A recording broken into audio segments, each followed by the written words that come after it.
Namaskar viewers, hello and welcome to Sansad TV. I am Tina Jha, you're watching Perspective. On the show today, we are going to talk about Germany, where mainstream conservative parties, Christian Democratic Union, the CDU, led by Friedrich Merz, and its sister party, Christian Social Union, CSU, have won the national election. The CDU-CSU bloc has won about 28.6% of the votes, followed by 20.8% for the far-right Alternative for Germany. Chancellor Olaf Scholz' Social Democrats finished third with just 16.4% votes, the party's worst result since the Second World War. The incumbent Chancellor conceded defeat, terming it a bitter election result. The neoliberal Free Democratic Party FDP, whose withdrawal from the coalition triggered the snap election, also suffered heavy losses. However, while the CDU-CSU bloc have won the largest share of votes, they don't hold an absolute majority. They will need to enter a coalition with another party to secure a majority and form the next government. So what could be the possible coalition outcomes? What are the challenges that await the next German Chancellor, Friedrich Merz? What will be his key priorities towards restoring Germany's leadership in Europe? We'll talk about all of this and much more with two distinguished guests who are joining us on this broadcast. I'm delighted to welcome former Ambassador Meera Shankar. Thank you, ma'am, for your time. Welcome to Sansad TV. Also pleased to welcome Professor Gulshan Sachdeva, School of International Studies, Jawaharlal Nehru University. Professor, glad to have you with us on the broadcast as well. I read your opinion piece this morning about how Germany's election results are not surprising at all.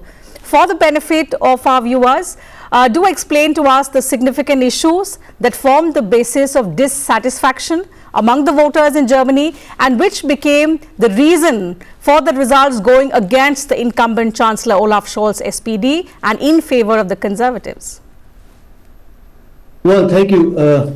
You're right. I mean, why I said there are no surprises because, for months, all opinion polls in Germany, they were showing that conservatives are going to get about 30% votes. And the far right Alternative for Germany is going to get about 20% vote and similar numbers for other parties as well. And exactly the same thing has happened, maybe 1% here or there. So that's not really surprising. So as the German system is, the system is designed to basically produce coalitions. So we will have a coalition.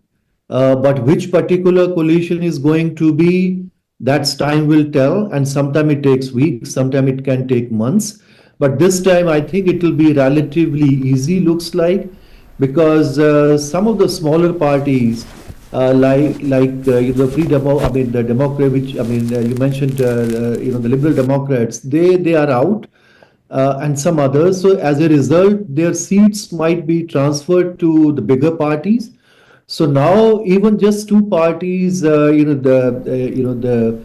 Conservatives and the Social Democrats, they can put together a majority as a grand coalition. But of course, it's a bit difficult because then there is no opposition in that sense. But that has happened in the past as well. Angela Merkel had this grand coalition and earlier also. But there is also possibility that they can go with the Greens. But then we don't have the numbers, then either all three can go or Greens and left can come together and then come with Conservatives. Now that's a bit difficult. So there are various combinations which can work, but the most likely combination at the moment looks like is going to be a grand coalition. And then of course both will have to make some compromises. And there are also long-term implications of this because in that case, now this is also an real end of Merkel era in German politics. Even if you had earlier Social Democrats, the government, but he himself was part of the grand coalition with Angela Merkel for 4 years. He was finance minister with Merkel, so more or less he continued with the similar policies. Right. The Friedrich Merz, he is a person who is in CDU, but of course he never had any position within the government earlier. In fact, he was sidelined by Angela Merkel for many years. He went out of the active politics. He went into corporate sector. Also, he worked in US. He came back and then he is more of the right to center, kind of person.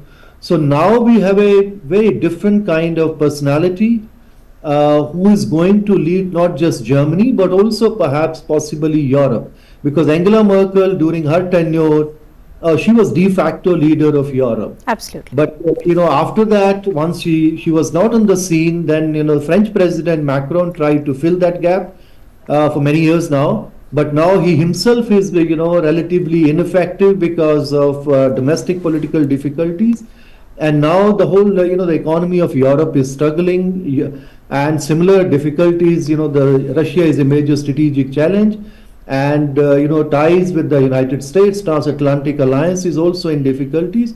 So within that context, I think the current, the likely the Chancellor of Germany, Friedrich Merz, is going to be, looks like, a leader not just only of Germany, but also he can provide leadership to Europe as well in these tough times.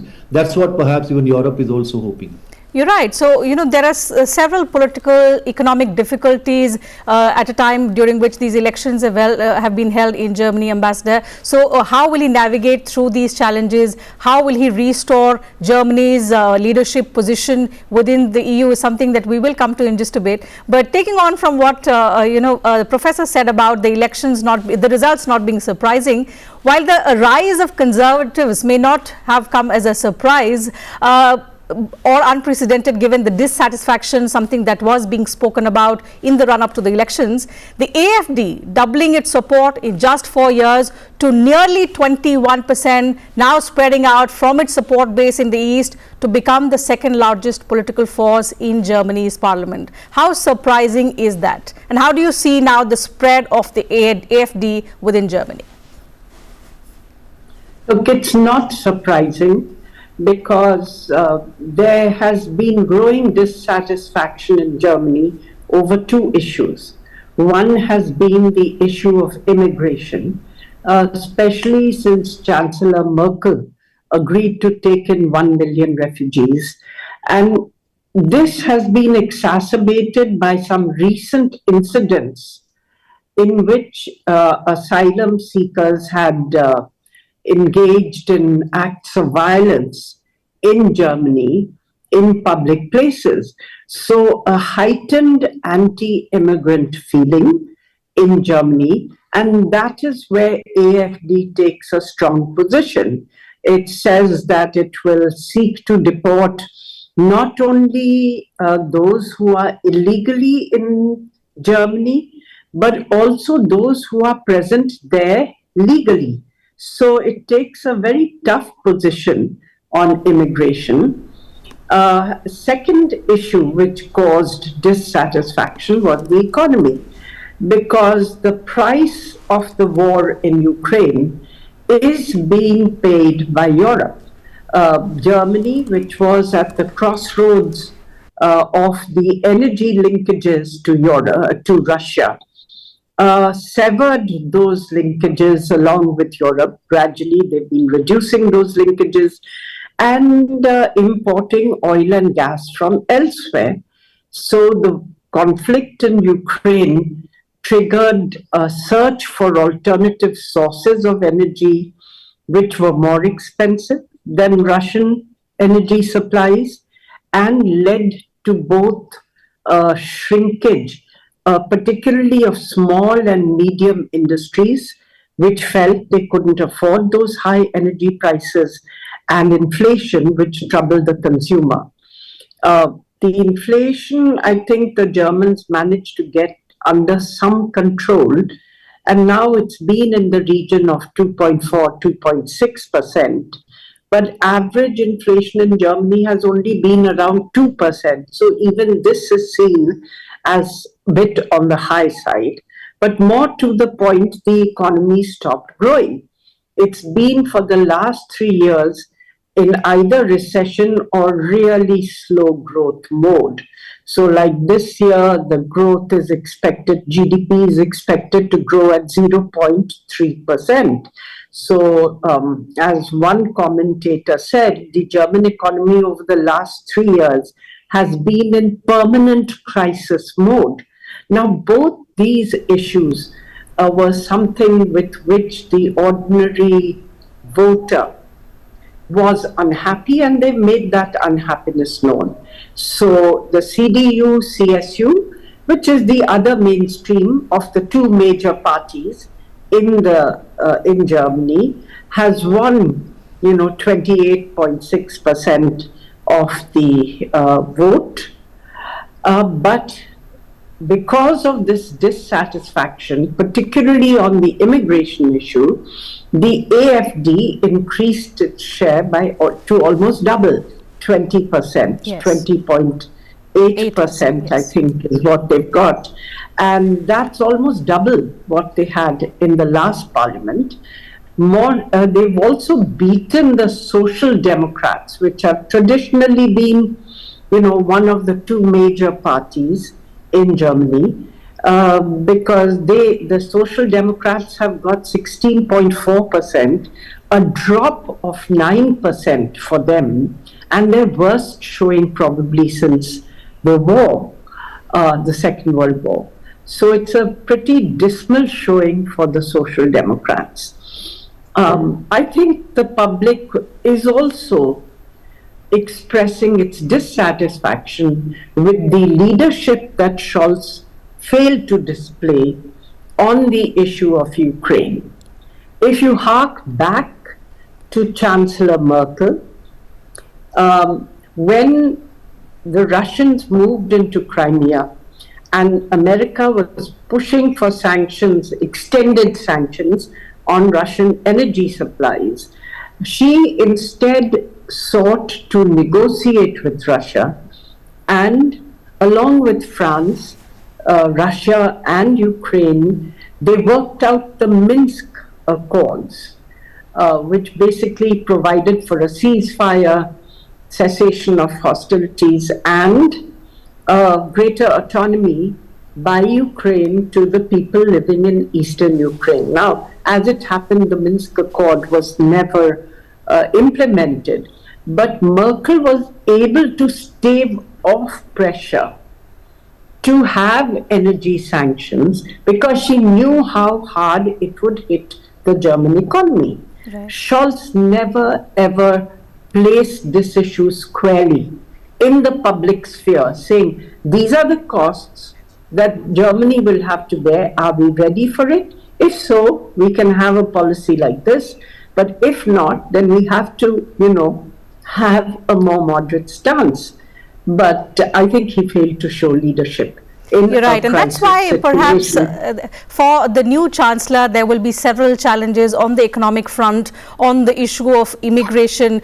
Professor, while of course it was for the mainstream parties in Germany, it was sort of an economic election because the current state of economy in Germany is in doldrums. The ambassador did put out the numbers and how it's become a worrisome issue for the Germans. Immigration was also one of the central issues, particularly for the AfD, and that's why we saw how they have almost doubled their vote share.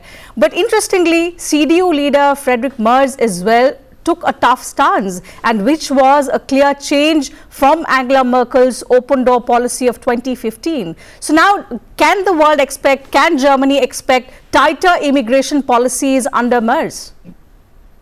Well, the election,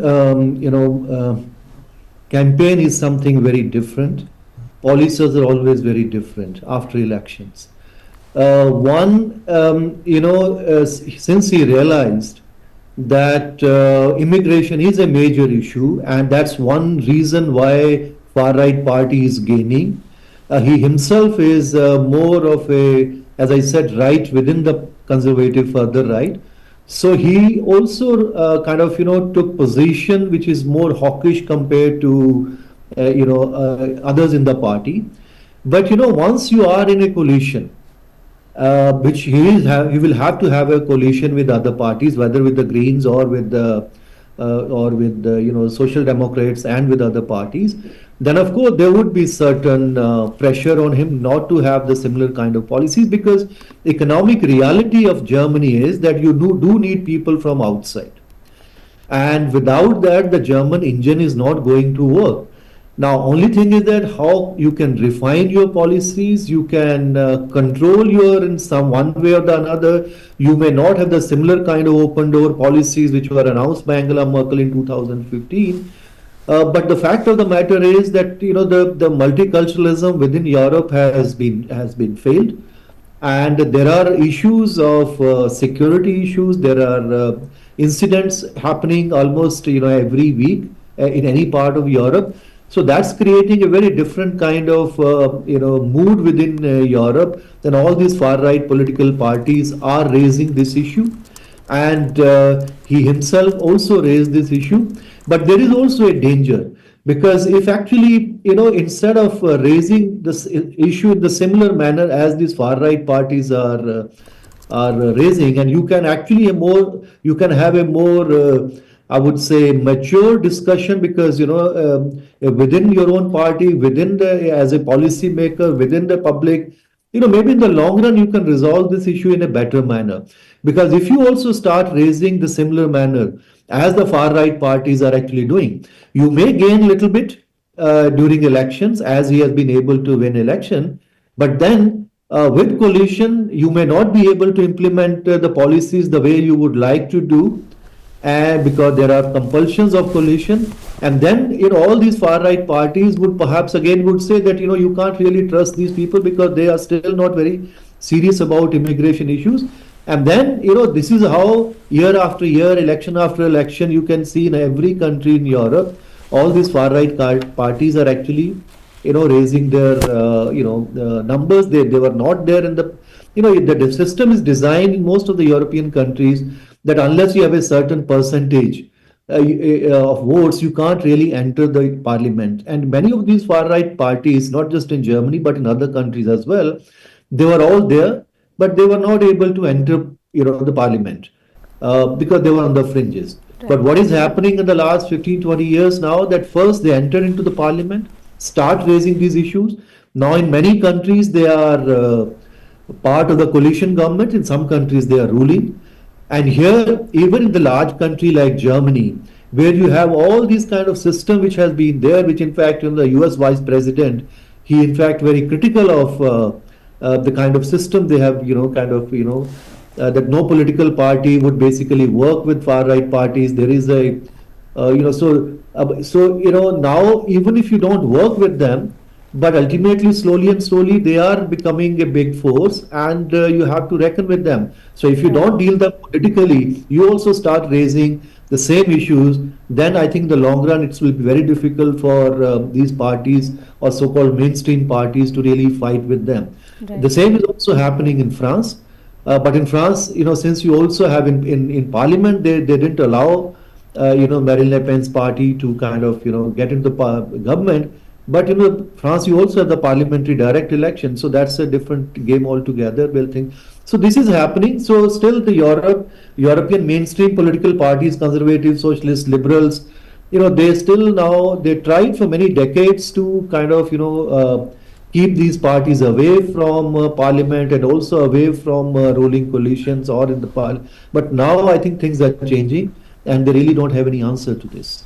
Right. So how the coalition takes shape is something that we'll have to, of course, wait and watch. But one thing that's certain is that despite emerging as the second largest party, AfD will be a dominant force in the opposition. They will not be part of the coalition, because we've heard Friedrich Merz say that in a democracy there is no room for firewalls.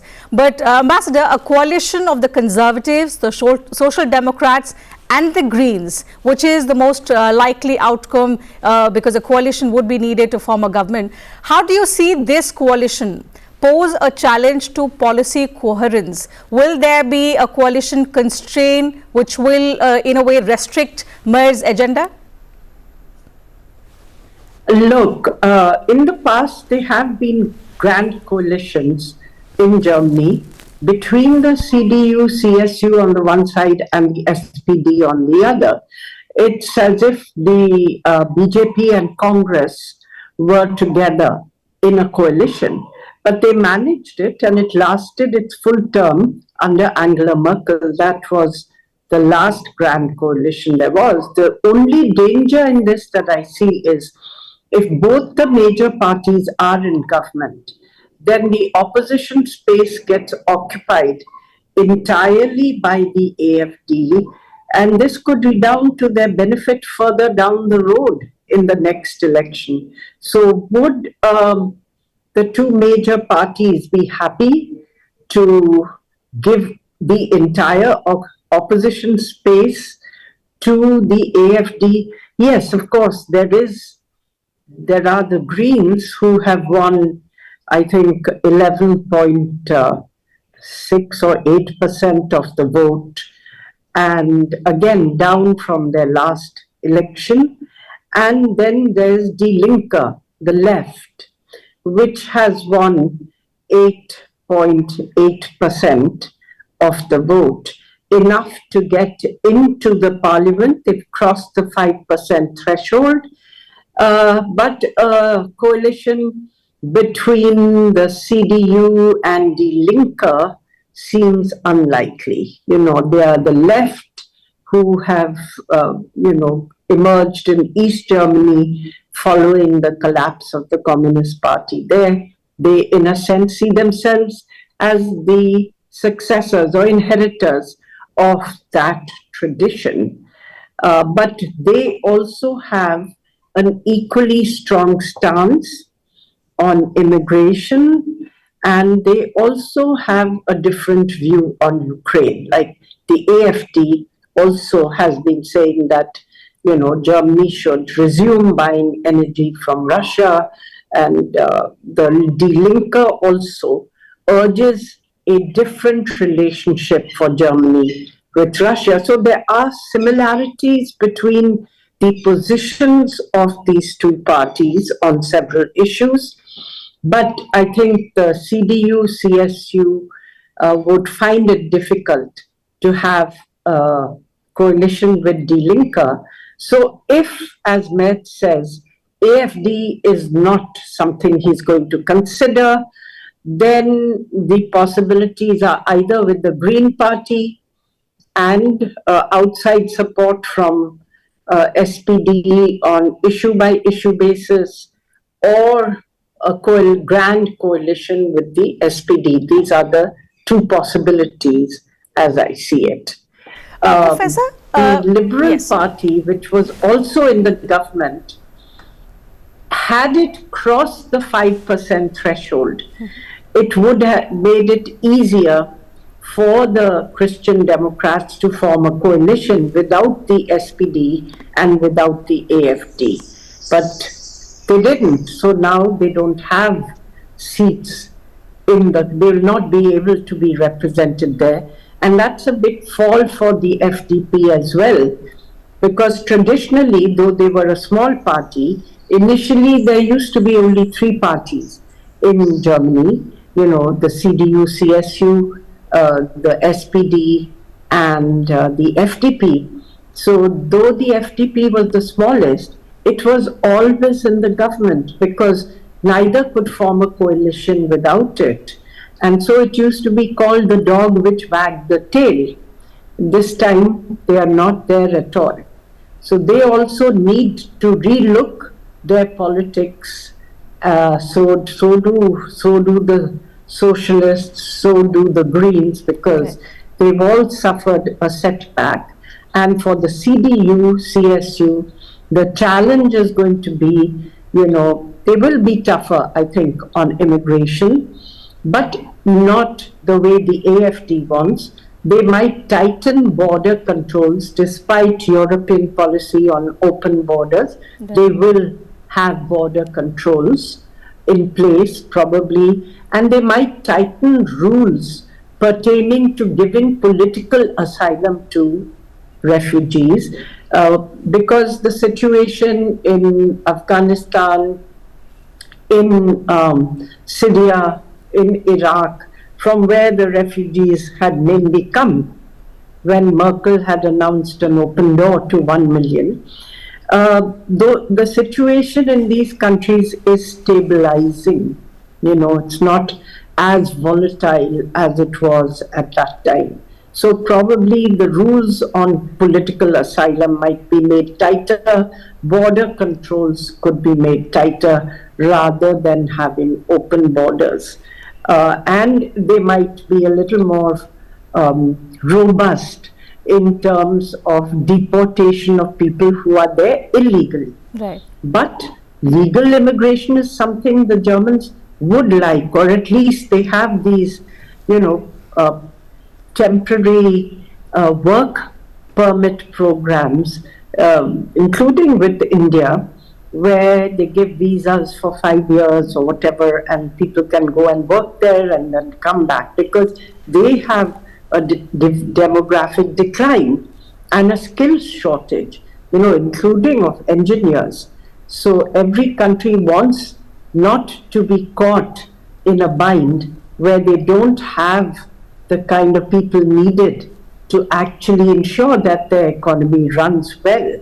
So this is going to be one issue for him. But he has said the most important issue is going to be, security. Right. Because of the Trump administration's views on Europe, views on Russia, about which Europe is concerned, Merz has made a very forceful statement saying Europe should get ready to be independent of the United States and to take responsibility for its own defense.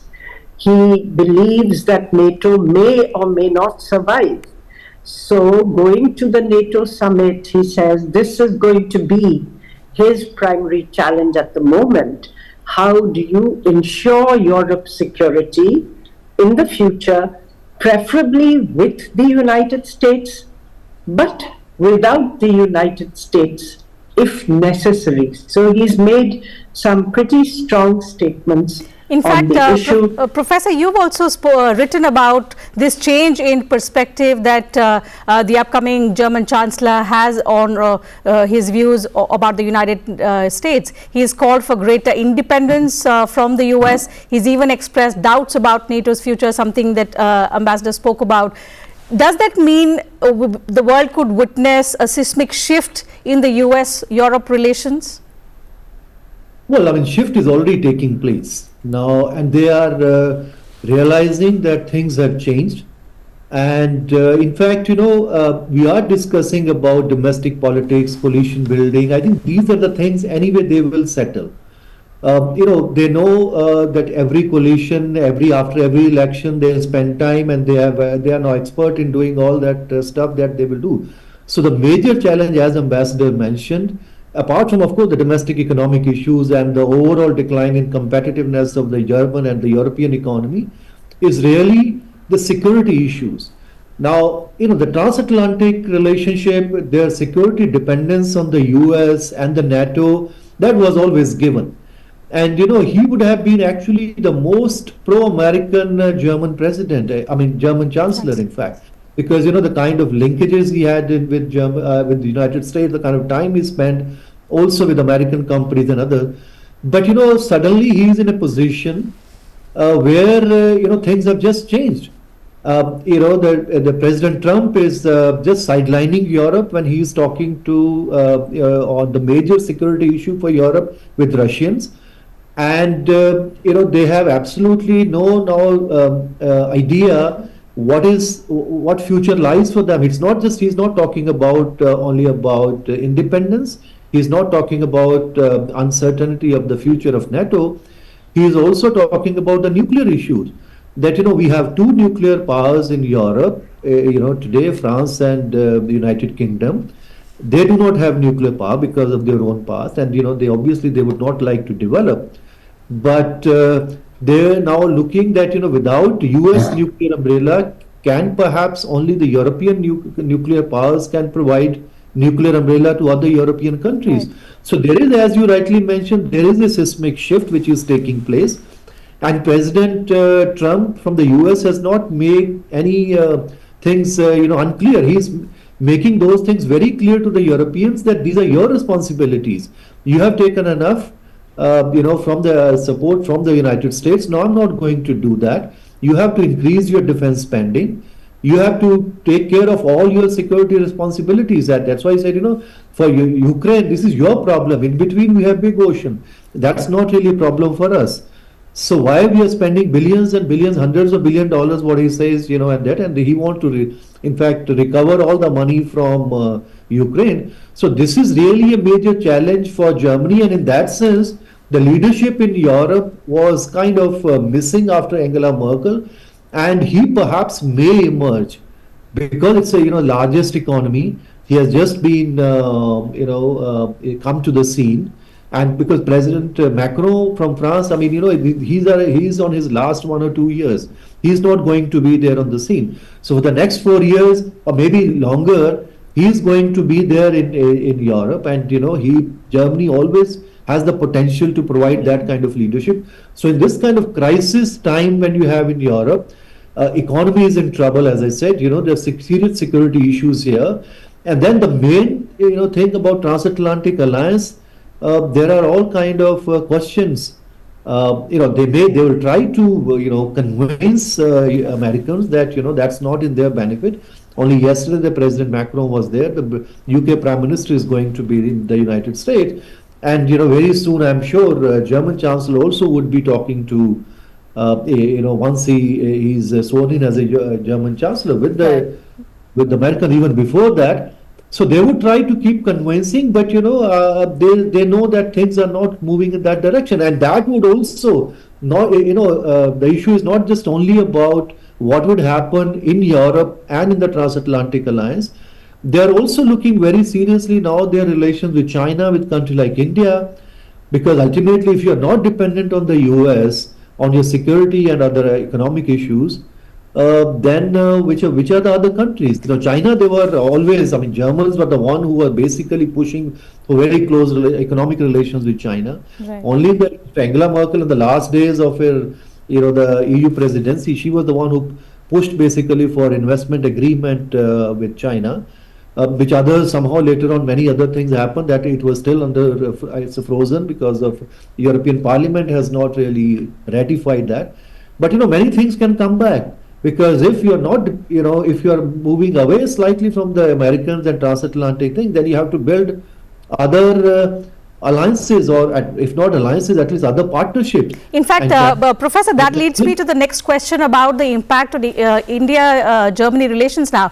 Ambassador, we've seen how a change in administration in the US last month and now in Germany, the new leadership with the kind of views that he has about the United States and the way we are seeing US-Germany relations, the shift that we've spoken about.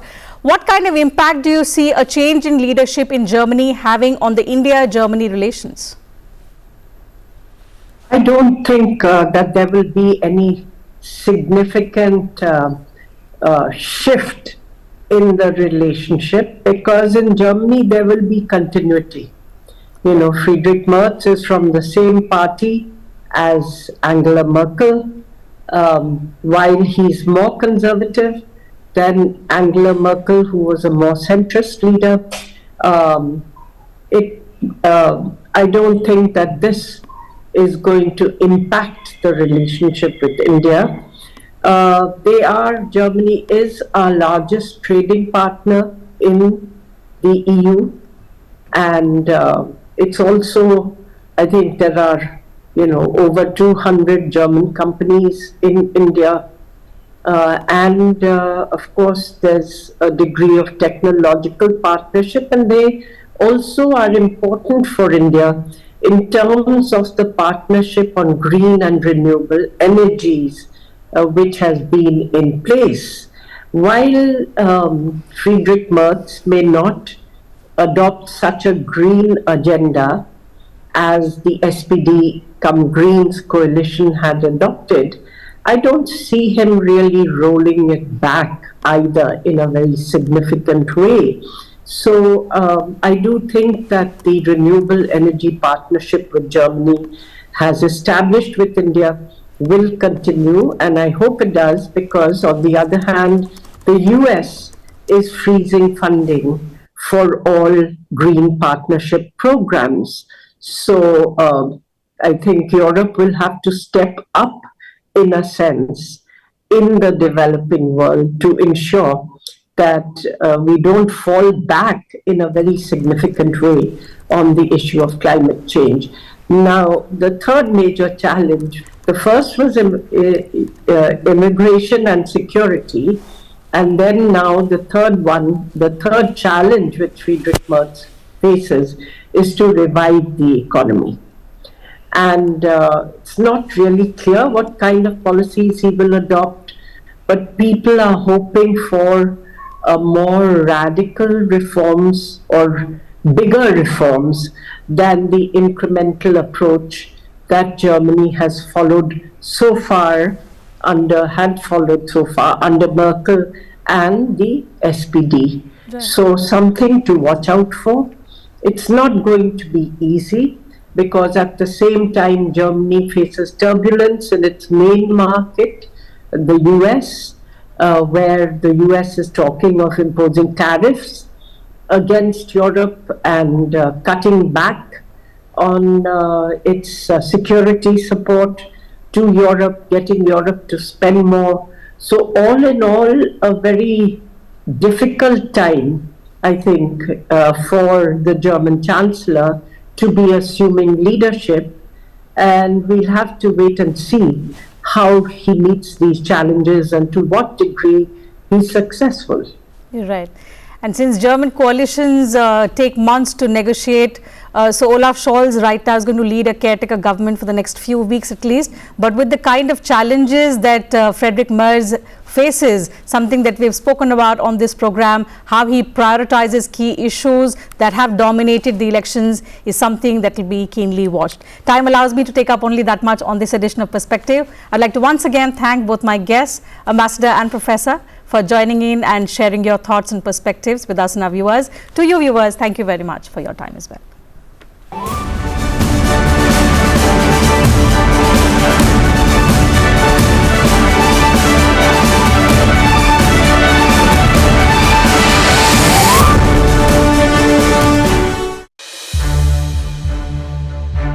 To watch more programs of Sansad TV, subscribe to our YouTube channel. And don't forget to like and share them.